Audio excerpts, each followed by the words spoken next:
Salam mənim əzizlərim, Dolça burcu ilə davam edirik. Bugün çox önəmli gündür. Neptunun 14 illik döngüsü bitir. Qoç burcuna keçir.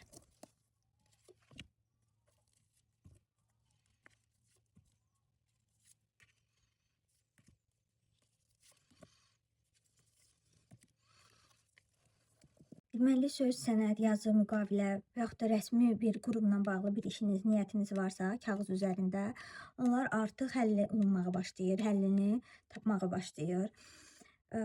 Ola bilər yazışma, imza, hansısa bir qərarın sözlə ifadəsi də ola bilər. Deyilən yazılar çox önəmlidir. Burada uğur qazanacaqsınız. Yazı, sənəd, danışıqlar sənin xeyrinə nəticələnəcək. Uzaq bir məsafədə bir dostunuzmu deyim, tanıdığınızmı deyim və yaxud da uzaq bir şəhərdə ola bilər, uzaq bir mühitdə ola bilər, niyyətində uzaq bir yer, kənar təsir də ola bilər.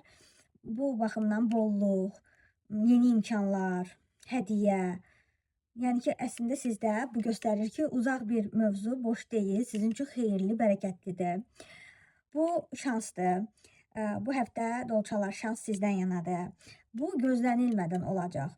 Siz nə üçünsə çox fikir eləyirsiniz. Bu kart çox güclü uğur göstəricisidir.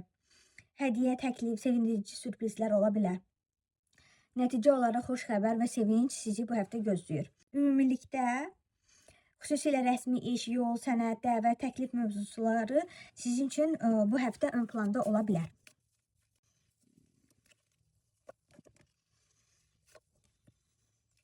Sevgi baxımından isə ayrılıq mı var, üçüncü bir kişilər ortaya mı girib, kimsə sizə aranızı pozubmu, üzgünsünüz. Ədalət öz yerini tapacaq, amma buna zaman lazımdır, bu biraz gecikir. Bu qədər.